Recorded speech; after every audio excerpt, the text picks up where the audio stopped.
Composer Jennifer Higdon, thanks for joining me here at Cultural Attaché. It's a pleasure, Craig. It really is. Well, we're going to talk about the elements which violinist Joshua Bell commissioned. And I guess the first thing I want to know is, he had the idea of the elements and then adding space as a fifth component. Yeah. But was it a lottery? How did you each get the element that you ended up writing? That's a good question. So when Joshua called me, he said, well, the elements have all been picked. So the only thing left is air. And I said, okay, well, I'll do air.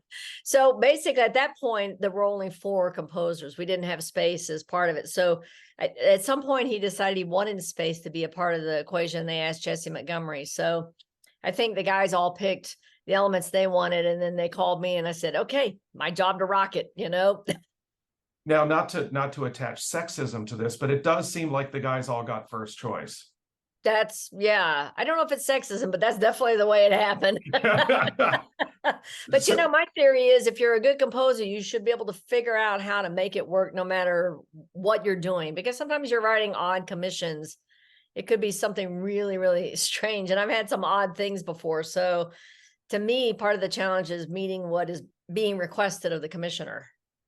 Right. Now, if you had your choice, if it had all been open and you could have chosen any one of the five, which one do you think you would have chosen? Oh, I think I could have come up with stuff for all of them, actually. There was something interesting about air, though, because I'm a former flute player. So there was something striking about it. And I might have picked that, but the truth is I didn't know what the project was going to be. And when I found out what the project was going to be, the selection's already been made. So I didn't really give it another thought. But I would say that if I were writing one of the other movements, it would be very different than what I wrote, because to me, the different elements feel like musically they would need to have different character, kind of just in the materials and the way it's handled and the speed, the tempo. And there are a lot of ways to go, but I think every composer kind of approaches this according to their inner gyroscope. Right. Well, and according to the videos that are on Joshua's website, your inner gyroscope mentioned, you weren't dealing with air as wind. You were dealing with it as what we take in, what we breathe, what we need, what the planet needs. Right. As well. How did you go from conceiving the work as being about that component of air to what you actually put on paper? Well, I thought strategically, because I thought to myself, I bet people, because I've written a lot for violin. And so I think that usually my music's pretty hard. I thought I'd be willing to bet the other composers are really going to have a lot of notes swirling. And I thought to myself, what would the audience need to hold them through a long concerto? And I thought, I love Joshua's playing. His tone is beautiful, and the lyrical lines he plays in all of the concertos and the solo stuff he does. And I thought, well, maybe I should go and emphasize that and just make a quiet spot so the audience can breathe. I was thinking about the breathing thing. It's ironic because I was also working on a string quartet for the Azuri Quartet, and I actually have a wind movement in there, waves of wind. So I think I was thinking of this as a much calmer sort of experience. But part of my reflection had to do also with what I thought might be going on around it, so that there would be a breathing spot. I love watching audiences to see how they're receiving pieces of music, new music, old music. And I realized that Joshua can play a lot. He can play fast notes. And I was making an estimated guess that my colleagues would probably write a lot of fast notes. So it was amazing. The first time I tuned in, I wasn't there. It was in Hamburg, Germany, was the world premiere. And boy, when mine came up, I was like, oh, it's a good tempo, good speed. And it's also a challenge for me because normally I write a lot of fast notes. So I hear sirens coming. Can you hear that? No. Okay, good. No, the irony, Jennifer, is a siren just went past me, and I don't know if you heard that. I'm in a building that's like 180 years old, though. So if it does, sounds like a ambulance, it's going to go by here in a second, and it's probably going to be pretty loud. But can you hear that at all? I'm not hearing it at all. That's a good sign. That's definitely a good sign. City living. So breathing has the intake and the outtake. Right. And there are a lot of people who say that stillness is an important part of breathing. Right. For somebody who writes a lot of notes. Yeah. How much does stillness, how much does silence play a role in your concept of air? It actually quite a bit, especially in this. There's one orchestration thing I did because I had air. I used many more wind and brass voicings and less strings, partly to set off Joshua's violin voice, but also just because it's air. They use air. I do put pauses in there. I make everything move slowly. There are distinct phrases, and I think the pauses are longer if he goes slower. He's played it a couple of different tempos, so um, it's there, and it is kind of like a gentle sort of feel. I was thinking a lot about the seasons. I've always, pretty much most of my life, I lived on the West Coast. I lived in Ohio for 5 years. One of the things that strikes me is when seasonal changes come, the first thing we usually notice is the air. We step outside, the spring smells very different than the fall. And winter, the bite of winter feels very different than kind of the summer humidity that we often get on the East Coast. And so part of it was just thinking about the distinctiveness of the air, how it changes character depending on the temperature outside or the season we're in. So, but I also thought about the fact that the word air is often used as a musical term meaning song, aria. The word aria came out of air. And so I thought, well, song like I have to pull back to make myself calm down when I'm writing notes. And so that made for me a different kind of challenge than most people have. They have trouble filling things up. My trouble is backing off and calming down. So I thought this would be a kind of a good way to do this. And I also realized down the road, if there are younger players who want to do one of the movements from this might be one they can manage, because a lot of my stuff is pretty hard. But I thought it's lyrical, it's not too long.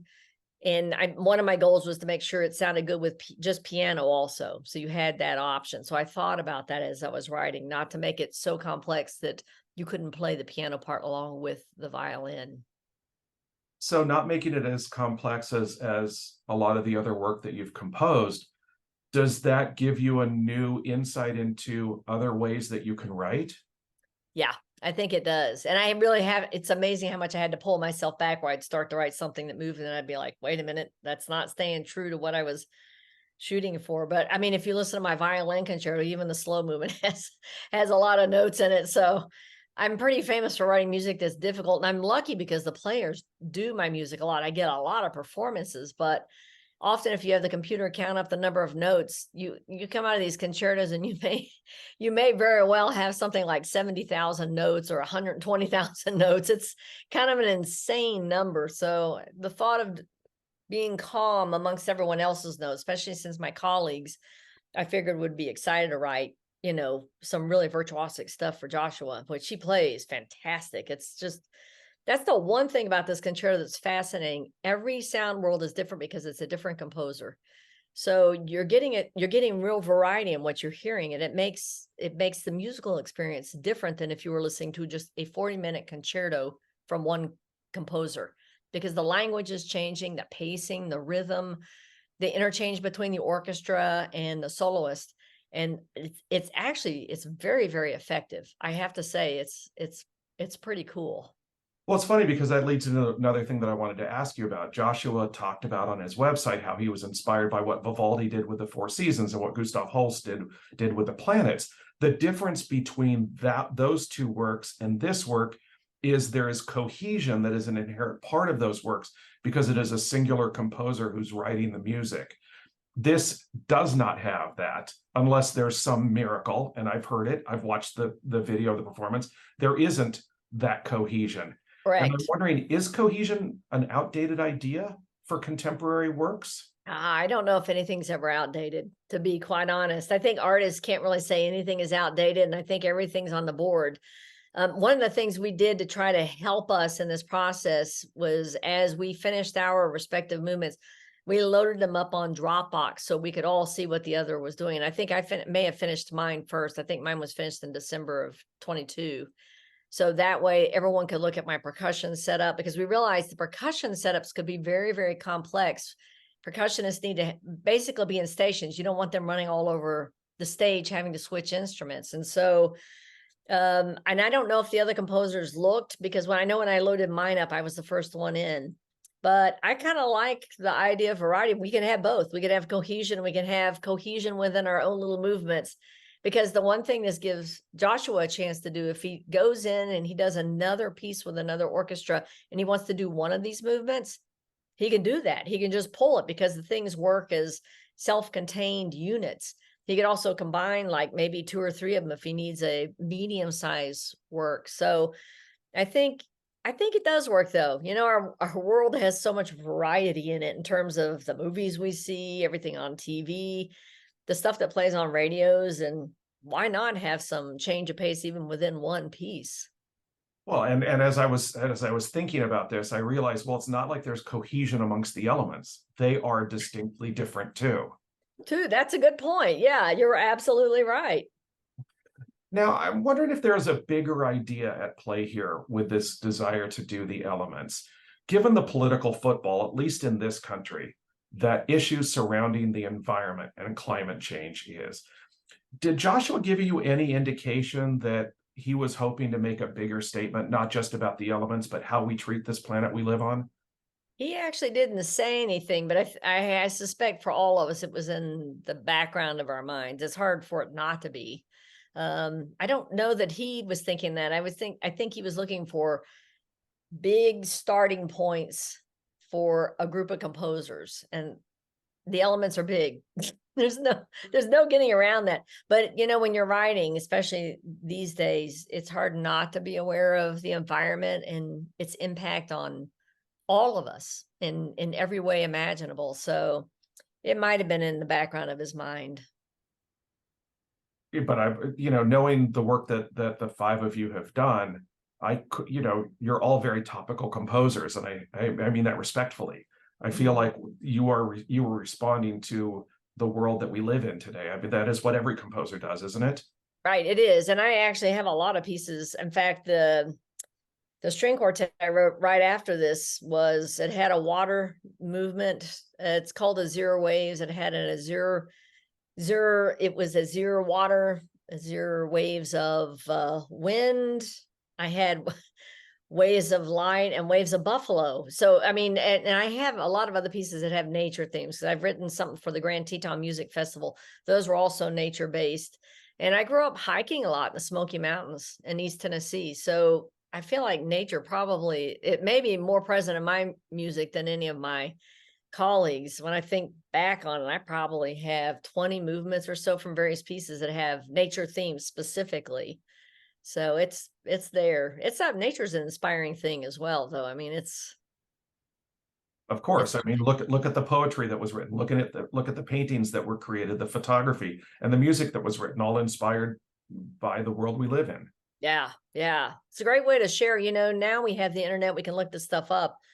But there was a long time period where you couldn't just look this stuff up. It's whatever happened to land in your newspaper or your community. And most of this country was a little more isolated. I think that was the case for most of the world. And now we're much more aware, I love it. So I think, boy, we assume the dissemination of information has always been here, but it has not. It really has not. Right. Well, speaking of dissemination of information, do you think it is important for a composer's intent to be understood by the audience? Oh, that's a really good question. I don't know. You'd have to ask the audience that.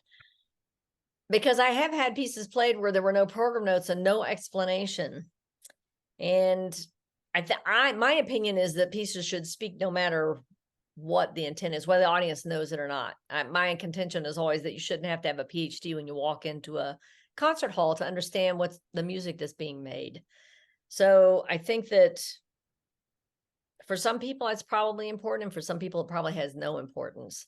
That's the beauty of art, is the huge variety of possibilities on the person creating side, also the person performing, and the audience, whether you're looking at a painting or photographs of Ansel Adams. I mean, I think about how much our perception of nature probably was changed by Ansel Adams' photos, things that people were not aware of at all. And it may, for that matter, probably inspired the national parks in many ways, more protection, president stepping in and signing bills and resolutions to actually set aside more actual national park. But that came through art, Ansel Adams art. And that's That's not a small thing.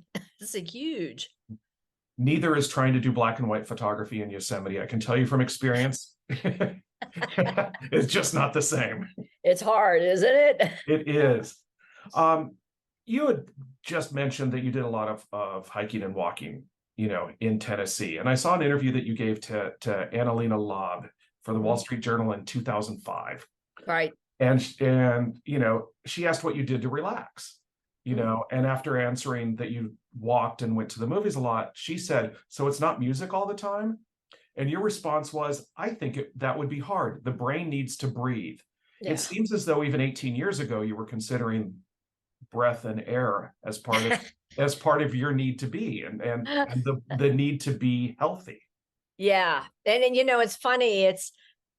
My answer is still when I take breaks, because I compose about 6 hours a day. I have to take breaks. Otherwise, I would sit here all the time, which is not a good idea. And your brain really does need the break, because sometimes it has to solve the musical problems you're wrestling with. So walking is still, and I'm in the city and I walk now. I don't walk as much because I've got a torn meniscus, but if I go too long without walking, I get cranky in the same way that I get cranky if I go too long without composing. I'm pretty cranky. But it's interesting, in 2005, when I think back, I was still playing flute at that point. I was still doing recitals for Chamber of Music Society of Lincoln Center. I played on some of their chamber music concerts. I did a recital with Eugenia Zuckerman out at the Vail Music Festival. We split a flute recital. So it's good to have those breaks. I'm really bad about taking the breaks, but I've learned through the years to make sure I do it, because I think it helps the music. Honestly, well, it helps your soul. So why wouldn't it help the music? Absolutely. Absolutely. And I also love, I love going to movies because I like to see the way other people tell stories.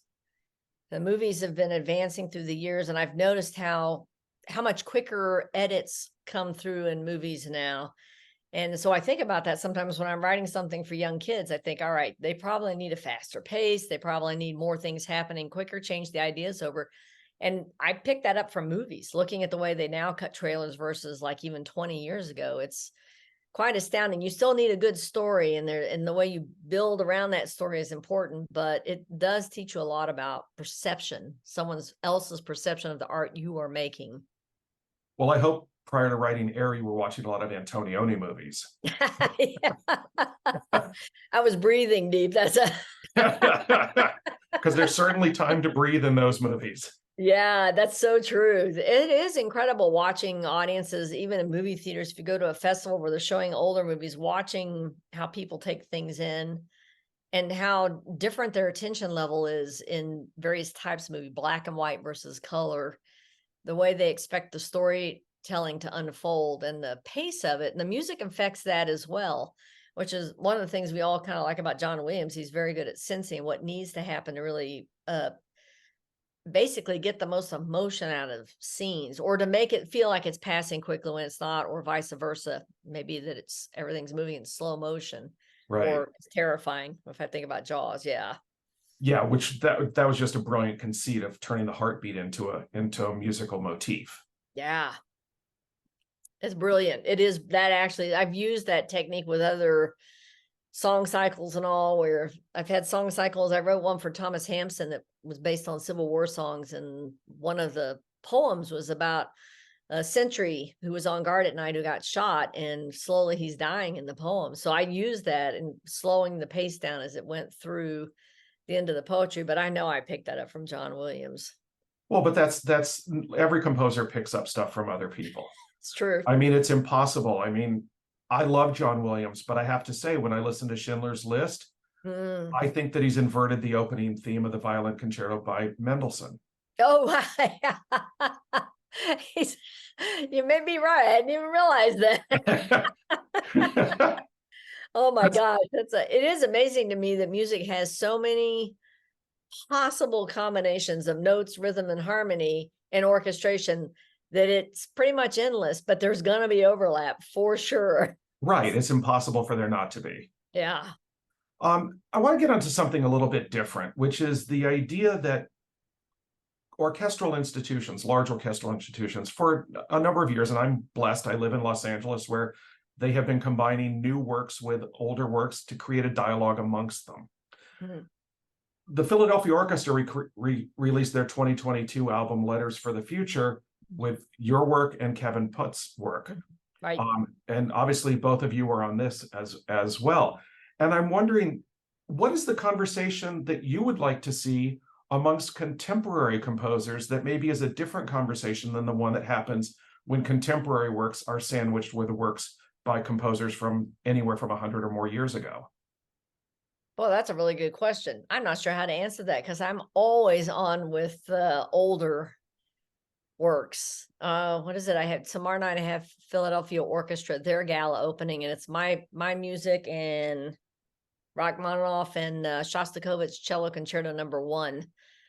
It's a good question because I'm having a lot of performances with the orchestras, and one of the things I have noticed when I attend concerts, the concerts that seem to be drawing more people are the ones that have some contemporary music on it. I'm not sure what shifted during the pandemic, but something did. And I can tell from the quite a few of the concerts I've been to have been sold out, but I realized also when a lot of times when I see orchestras just doing the same pieces over and over and over and over again, the audiences are shrinking. So I don't know. I always take the approach of the composer's responsibility, and always my hope for them is that they write the best music they can, because that's the thing that sells it in reality. One of the things I encounter a lot is the number of people who come up to me and say, "Oh my God, I'm so glad to see a woman on the program." I didn't realize how much it meant to other people. I just am writing the music, so I think about, okay, is the piece working? Have I got everything balanced enough? But other people take it as, oh, my voice is heard from the orchestral stage. And I think that's more important than a lot of people may realize, because it makes it more relevant in the community. And I think also when they end up programming movie soundtracks or video game music, the reason they get more people in there is because there's a familiarity that you don't have with the older works now. I think because the education system changed so drastically and started basically cutting out music and sometimes just the arts overall, young people don't have the reference. Actually, probably people up through the age of 30, their 30s, maybe 40s even, might not have the same reference for classical works. They've heard the names, but I have recently, I heard one of the national news anchors pronounce Mozart, and I I thought I was gonna die. It was like national news, and I'm like, is that really the way they're gonna say that? Ouch. Yeah. And my cultural reference is fills my role of Mozart and Beethoven and Bach, but I'm in a slim minority on this planet. I mean, we all who love classical music are. So I'm always trying to figure out, can we bring people, if we put that piece, that Time for Three piece of mine on, it's a bluegrass concerto. If we put that on a concert, can we get them in to hear the Beethoven and the Mozart? They may not realize that they would love it. So I always think of using music now to pull people in to hear an event or something that's unusual, and then program something else on that you really like, because I fear that the audiences are going to drop off too much. I think LA is doing an amazing job balancing that. It may be the orchestra that's doing it probably better than anyone else, I think, because it's also been a natural part of the ethos there for a while, which means it's not like a Band-Aid that's been slapped on. It really is an artistic expression of that orchestra and the music director. Absolutely. And during the pandemic, the Los Angeles Chamber Orchestra created a bunch of new films to music, which is sort of taking a page from what Warner Brothers did with Bugs Bunny. Yeah. I mean, it's like there was a piece, God, I think was it Appalachian Spring? It was definitely an Aaron Copland work. Mhm. And all it did was follow one person on their bicycle. Oh, wow. While they're driving through at rush hour, Yeah. in the summer, so there's still decent light. Yeah. But I just thought, what a great way of letting people know there are other ways of seeing and hearing this music. Yeah, that's brilliant. It's actually really brilliant. Yeah. So when you compose for someone like Joshua Bell, who has certain innate abilities that not every violinist possesses, are you thinking about how this work can be played by other people so that it has a life beyond what Joshua Bell does with it? That's a good question. In my case, I did think about it. I don't normally think so much about it. When I wrote my violin concerto for Hilary Hahn, when that piece first came out, people were like, "Oh my gosh, only Hilary is going to be able to play that piece. But it turns out we've had 17 or 18 violinists do it. It gets done a whole lot. And so people at first think, oh, there's no way, this is hard. I remember when my concerto for orchestra was premiered by the Philadelphia Orchestra, couple of the older violinists in the first violin section came back to me, and they were telling me the first time they read the Bartok Concerto for Orchestra under, I may have been Ormandy, or I mean it was Shostakovich, it was one of them. And they said we kept getting lost. We would say to our standmate, just point your bow towards where we are, because I can't find. And they said to me, look, this is hard. We don't know that anyone is going to be able to do this after us. But this weekend, Rice University is doing it with their university orchestra. It gets done by young groups. So I think what happens is the pieces are hard, but people kind of like the challenge and they end up scheduling it. And I'm always going, wow, that group's going to do that piece. That's a pretty hard piece. And then they do it and it sounds great. And I'm like, wow, it says a lot about the level of artistic. It's like the level is going up and up and up. I think this is it. I mean, the Concerto for Orchestra was just done by I think it was the American Youth Orchestra. They're in LA. It was last year, I believe it was. So it's I think back to that conversation 20 years ago with that violinist and Philly Orchestra, and I thought, oh God, this is much harder than I thought. But I do see people picking up the pieces that I thought, well, there may be 2 people who can play this. Next thing I know, someone's learning it for a high school competition and blowing away the judges. And I'm like, wow, it's incredible. I would assume part of that is just the shock of the new. I remember when I heard Esa-Pekka Salonen's violin concerto, and I thought, God bless anybody who tries to do this. And, and same thing with the piano concerto. Yeah. I couldn't, I used to play piano. I mean, I still play piano, but I don't play piano as well as I did when I was studying actively. Right.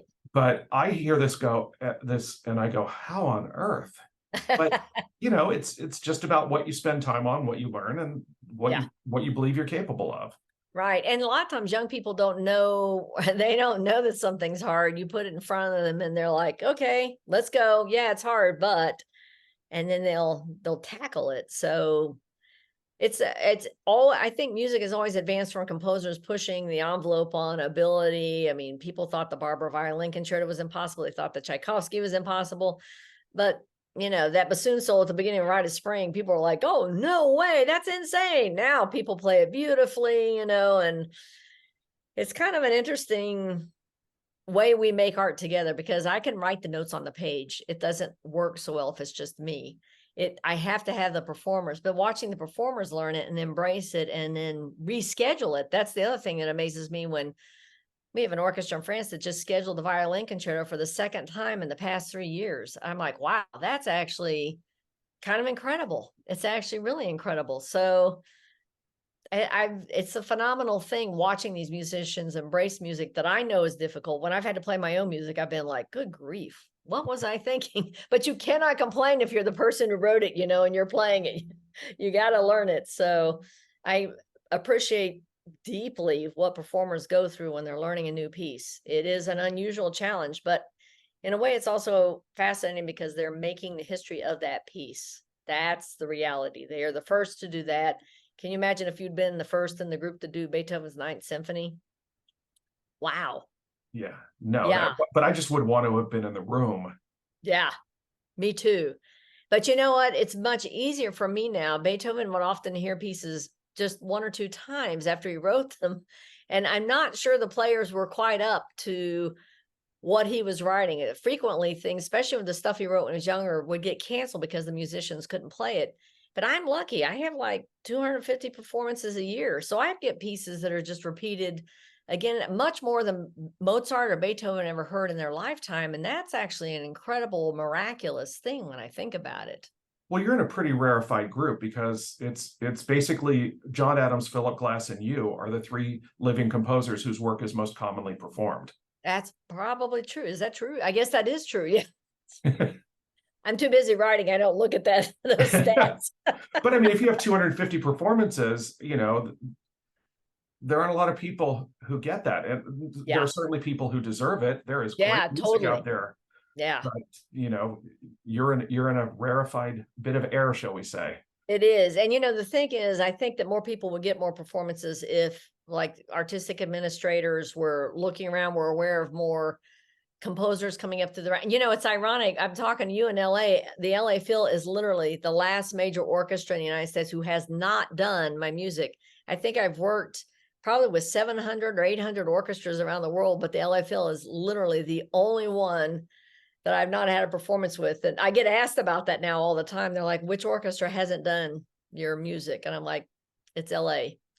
It's just a fluke. I think it's literally just a fluke because there are enough soloists traveling around with my pieces that the concerto gets scheduled all the time. So, but my brother lives in LA and he's like, why aren't they doing your music? I'm like, I have no idea. It just depends on who's coming through and who the current artistic administrator is. I mean, who the conductor is who's coming in. So I know it's unusual because like Blue Cathedral's had, well, I think we're up to like 800 performances. We've had 800 orchestras do that piece. And even that hasn't been in LA. So it's kind of, I'm sure it'll get corrected in the next couple of years, but I thought, wow, it kind of shows the difficulty of appearing on the radar of different orchestras, different administrators, different conductors.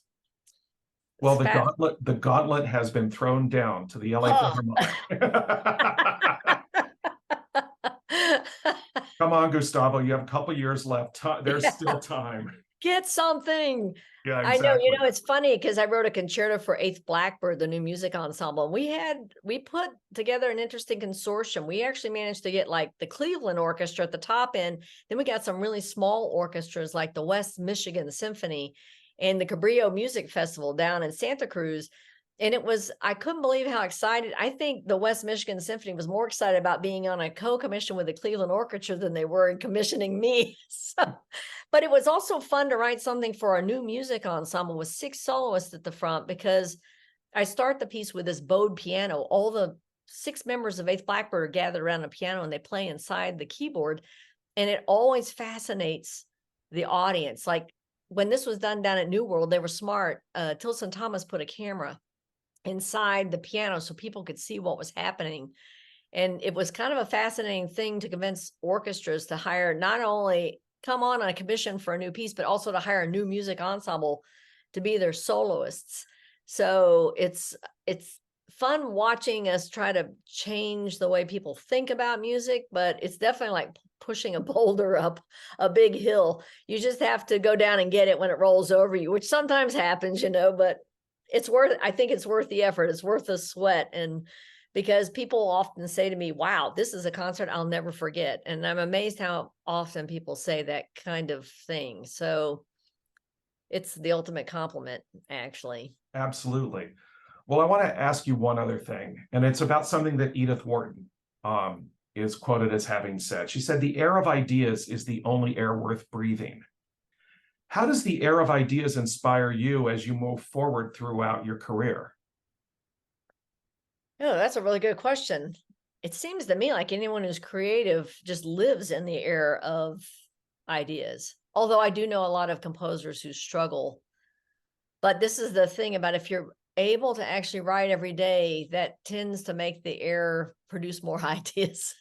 But I think you have to always be thinking. A lot of times if people only get to work some small amount of time on a job, it's much harder to come up with fresh ideas. I think it's hard to kind of air out the laundry and get fresh ideas in what you're doing. So it's interesting. I know that's a really good question. Isn't that applicable to anyone doing anything creative though? If you really look at that quote. There's a part of me that thinks, Jennifer, that it should be apropos to people who make coffee. It should be apropos to people who drive for a living. Yeah. I mean, I just sort of feel like without that air and without those ideas, we're stuck. We'd be dead. It would not be an interesting world. I mean, even the kids who come up with some cool idea of how to, skateboard in a different way or something, that's also living in the air of ideas. That's literally having your ideas fly through the air. But let's look at the Wright brothers. All right, those are radical ideas. Same for astronauts and NASA. But I also realize that, someone is cleaning a floor somewhere and they're going, there's probably a better way to do this. The idea of raising kids, it takes constant creativity, always thinking. So I guess that quote is factual and it's applicable to every human being that crosses this planet.